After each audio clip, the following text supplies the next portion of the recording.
آخری چیز ہے، اس کے بعد بھی اگر آنکھ نہیں کھلتی کسی انسان کی تو میں نہیں سمجھتا کہ وہ اپنے گرد اس نے جو یہ فلا تزکوا انفسکم، اس نے جو اپنے گرد تزکیہ نفس کا ایک مصنوعی حالہ بنا لیا ہے، کبھی بھی وہ اس حالے سے نکل سکے گا اگر اس حدیث سے بھی آنکھ نہ کھلی۔ اور وہ حدیث کیا ہے؟ مولانا اشرف علی تھانوی نے اس کو اپنے جو خطبات جمعہ ہیں ان میں نقل کیا ہے، بیہقی کی روایت ہے۔ اوحى اللہ عز وجل الى جبرائیل علیہ الصلوۃ والسلام ان اقلب مدینۃ کذا وکذا باہلھا، اللہ نے حکم دیا حضرت جبرائیل کو فلاں فلاں بستیوں کو الٹ دو اس کے رہنے والوں سمیت۔ قال فقال، حضور نے فرمایا، اس پر حضرت جبرائیل نے عرض کیا بارگاہ خداوندی میں،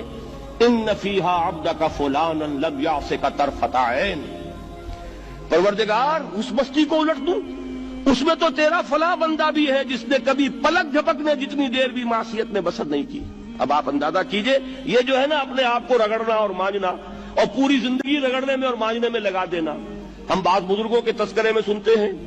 اتنے اللہ والے تھے کہ ان کا گھوڑا بھی کوئی مشکوک دانہ نہیں کھاتا تھا، اور وہ خود جو ہے وہ انگریز کی عدالت میں بیٹھے ہوئے اور انگریز کی نوکری کر رہے تھے۔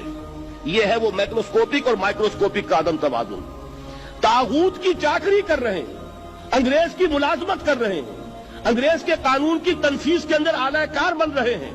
لیکن ذاتی تقویٰ اور ذاتی نیکی اور ذاتی للہیت جو ہے اس کا معیار یہ ہے کہ ان کا گھوڑا بھی مشکوک چارہ اور مشکوک کھانا نہیں کھا سکتا۔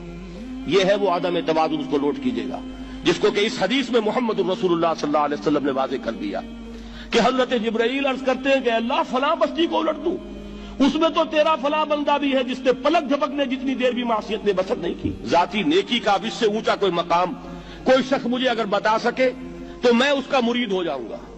اس سے اونچا کوئی مقام ہوگا کہ آنکھ جھپکنے جتنی دیر بھی کسی نے معصیت میں بسر نہیں کی، ذاتی نیکی کی معراج۔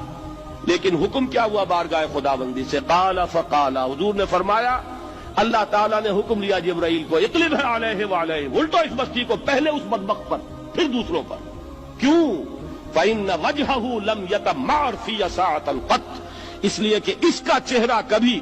میری غیرت میں سرخ نہیں ہوا، اس چہرے کا رنگ نہیں بدلا۔ بے غیرت انسان، بدیاں پھیلتی رہیں، میرے دین کو روندا جاتا رہا، میری شریعت کی دھجیاں بگڑتی رہیں،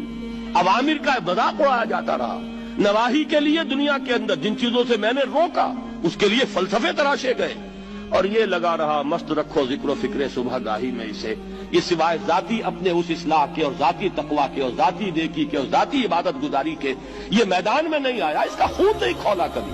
اس کے چہرے کا رنگ متغیر نہیں ہوا، لہذا یہ دوہرا مجرم ہے۔ یہ ہے وہ تصور جو یہاں پر نوٹ کیجئے۔ ہاں، اس کے یہ معنی بھی نہیں ہے کہ نماز بھی نہیں پڑھ رہے، روزہ بھی نہیں رکھ رہے، اقامت دین کے کارکن ہیں، فرض نماز آ گئی ہے وہ چلی جا رہی ہے، جماعت کا کوئی اہتمام نہیں ہے۔ اب یہ دو انتہائیں ہیں،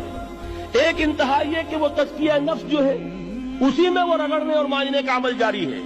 ایک یہ کہ اس کا سرے سے کوئی تعلق ہی نہیں، اپنی ذات سے بحث ہی نہیں۔ وہ کیفیت وہ ہو گئی ہے جو یہود کی آئی ہے قرآن مجید میں کہ تامرون الناس بالبر وتنسون انفسکم وانتم تتلون الکتاب، کیا تم لوگوں کو نیکی کا حکم دیتے اور اپنے آپ کو بھول جاتے؟ یہ دوسری انتہا ہے۔ پھر وہی بات عرض کروں گا، وہی بال سے زیادہ باریک اور تلوار کی دھار سے زیادہ تیز راستہ ہے جس پہ چلنا ہوگا، کہ نہ یہ ہو کہ وہ مبالغہ ہو رہا ہو، اپنی ذاتی اصلاح میں تو مبالغہ کی حد تک آگے جا رہے ہیں، اور دوسرے یہ کہ اپنے دین کی تبلیغ و اشاعت، اقامت دین کی جدوجہد، اس کا خانہ ہی نہیں کھولا زندگی میں۔ دین کی بات پھیلانا صدقہ جاریہ ہے، ثواب کی نیت سے ویڈیو کو شیئر ضرور کیجیے۔ جزاک اللہ۔